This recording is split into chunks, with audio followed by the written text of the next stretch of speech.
In this episode of Cameras and Coffee, we're going to be talking about the number one mistake that's killing your landscape photography. Landscape photography has so much to do with what you decide to include in your photo, but this definitely isn't part of that discussion. I know a lot of people say composition is king, and absolutely it is, but when we're talking about composition, it's not just what you're putting into the photo, but it's also something that you might want to leave out of the photo, and that's a big part of it too. So that's what we're talking about today in Cameras and Coffee, because I want you guys to come away with the best photos possible. Just a little shout out to the coffee company that we are drinking today. This is Little Waves Coffee Roasters. This is Amerigo Estate Kiambu AB from Kenya. Blackcurrant, blackberry jam, pomegranate, and lemon frosting. I'll let you know if I taste any of those. I'm not too sure I'm gonna taste all those, but I'm not a real connoisseur. I just like really nice coffee. So what are we talking about with landscape photography? Well, a while back, I was actually out in Oregon. And if you've ever photographed in the forest before, you know that forest photography is definitely one of the most difficult things to photograph. Yeah, you have your cameras and you have your wide angle lenses, but for the most part, when you're photographing in the forest, that can be one of the most challenging situations because of how chaotic everything is. Think for yourself if you're walking through a forest and you're like, wow, you know, I see this really cool tree, the light's really coming through the tree canopy, and it looks beautiful. It's making me say wow, and if you always have something that makes you say wow, you should definitely take a photo of that. But how do you actually frame up a photo that's gonna look good? When you're walking through the forest and you see that one tree, a lot of times you'll get your tripod out, or you set up your camera on the tripod and you point it at that tree, but then you discover that, yeah, you can see that tree, but you also see the chaos of everything around that tree. So when you're photographing in a forest, it's how do you find your subject? How do you frame it up in the photo the best way possible? And how do you work around the things that you don't necessarily want in the photo? Here's the thing. The one thing about your landscape photography that's absolutely killing it. It is adding too much to the photo.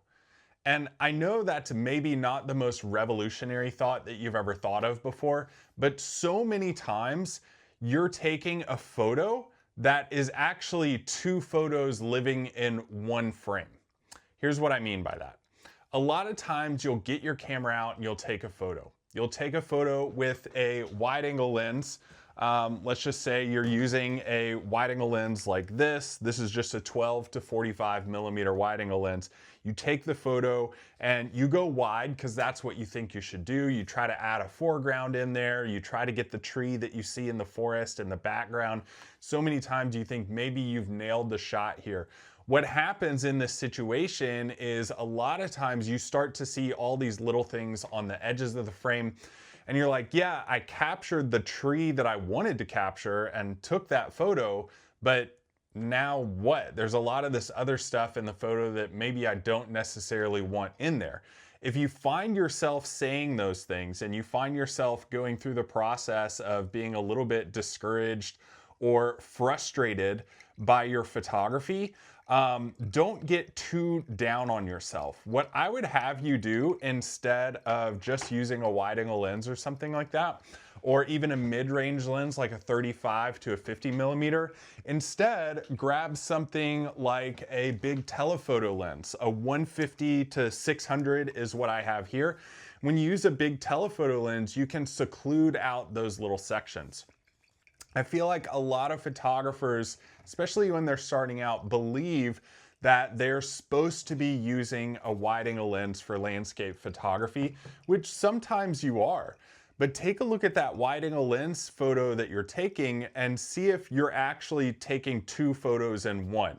A lot of times if you split that wide angle lens photo straight down the middle, you'll have a telephoto lens photo on top and you'll also have a telephoto lens photo on bottom.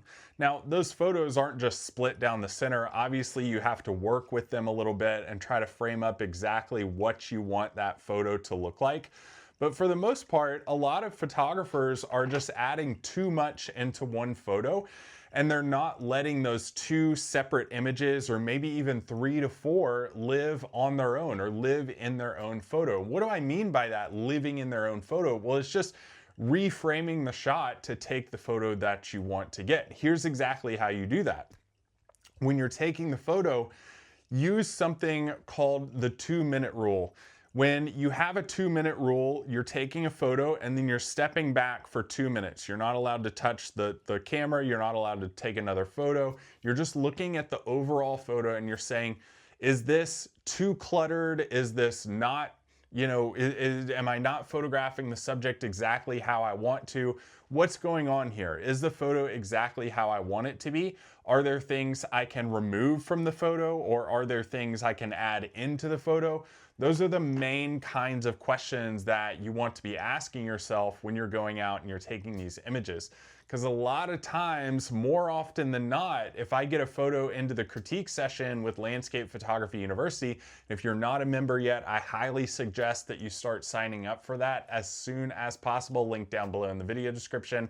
But if you're having trouble, you're sending a critique in, and all of a sudden you're like, well, this is a little bit too cluttered, I don't know why. Chances are I'm going to tell you there's 2 photos living in this one photo. You need to separate the 2 out. So many times photographers go into a landscape and they're saying, well, I want to come away with 1 photo. I think that's really undermining the location and undermining photography as a whole. Try to come away from the location with like 4 to 5 photos, like 1 wide angle lens photo and then 4 telephoto lens photos of small parts of that wide angle shot that make it as beautiful as it could possibly be. When you're going out and you're doing that, you're coming back with more and more photos from locations that you want to get into the frame, and you're trying to make that as best as possible. That's what you need to be doing when you're going out and you're taking these images, especially in locations that you can get to a lot more easily than other ones. Like, you're not traveling across the country to some locations. Some places are just right in your own backyard. Work with those and practice this situation as you're going through and you are framing up your photo. Hey guys, subscribe to the channel so you get all of these episodes every single week, plus more videos that will teach you how to take the best photos of your life. Before we get to the question of the day, let's test it out. It's finally done. Oh, that is good. I don't know anything about lemon, what does it say? Lemon frosting, definitely not true, but it's also a little bit more bold than a lot of fruity coffees. This is actually fantastic. I feel like coffee is a lot like wine, like they'll put all these tasting notes in it, and some coffee just tastes a little bit more fruity than others. I've never been one to like taste it and be like, oh, the hazelnut's really coming through, or drinking red wine and be like, I taste the essence of chocolate in here. I've never been like that. In fact, some of the best coffee, just give me a donut shop breakfast blend and I'm good. Hey, if you have a question for the question of the week, go ahead and type that in the comments below so that I can answer those as the weeks progress. Question of the week is, how do you focus stack? Really interesting question. It is one that I hear a lot of people ask over and over. There are a lot of cameras nowadays, even smaller ones like this, all the way up to your bigger ones, like some of the flagship model cameras. This one's a OM1 from OM System, but they do focus stacking in body. A lot of times in your camera menu, it will show how to actually do that, or it'll give you the option of how to take like 1 photo or 5 photos, not 1 photo because that's not going to be focus stacking, but like 5 photos to 10 photos to try to get a focus stack in there. Essentially, I think the more important question is, when do you think you need to focus stack? Because so many photographers will focus stack, but it's not necessary to the scene that they're standing in front of. There are 2 situations that you should focus stack in. Number 1 is with a macro scene. So in that macro scene, you basically focus stack or take multiple distances of focus into your scene to try to get the right areas sharp enough in the focus. So let's say you're taking a macro scene of like a flower and you just wanted the maximum amount of focus for that specific flower. You would just take like one photo for the very front focus of the flower, and then as the petals go back into the distance, or I guess it would be this way according to you, as they go back into the distance, you're just taking a different focal plane as you go back into the photo. Now, the second situation that you would do this would be in a wide angle lens situation where your foreground was so close to the camera. I'm not talking if I'm standing up and my foreground is back like where the camera is. I'm talking like if my camera is right here and my foreground is right where my coffee cup is, right on the edge of the table. That close, use focus stacking. It's something like f16. One shot for the foreground, one shot for the background, and then you stack those together in post-processing to focus stack. Those are essentially the only two situations that you really need to use this in. If you want to be safe and you have a pretty close foreground in a wide angle lens photo, go ahead and use focus stacking for that situation. But again, it's not always necessary if you're shooting something like with a really small aperture like f16.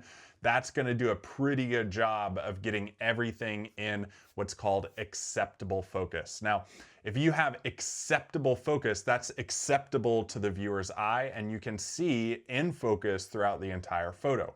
It's not going to be tack sharp, but the question I have for you is, when is everything tack sharp?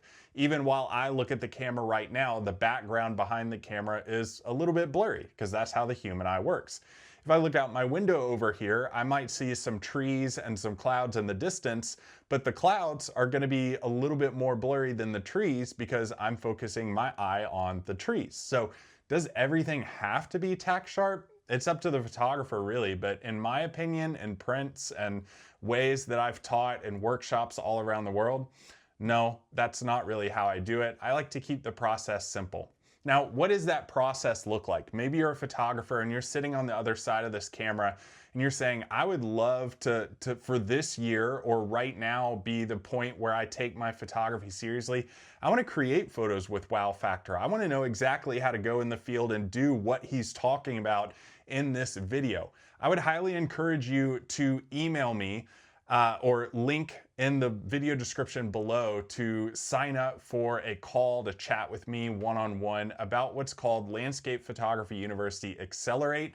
That's a 6-month program where we work intensely one-on-one together to write your photo issues, to solve those problems that are happening in your photography and fix them permanently, and help you level up with a custom-made plan for where you are as a photographer. Again, that link is in the below in the video description.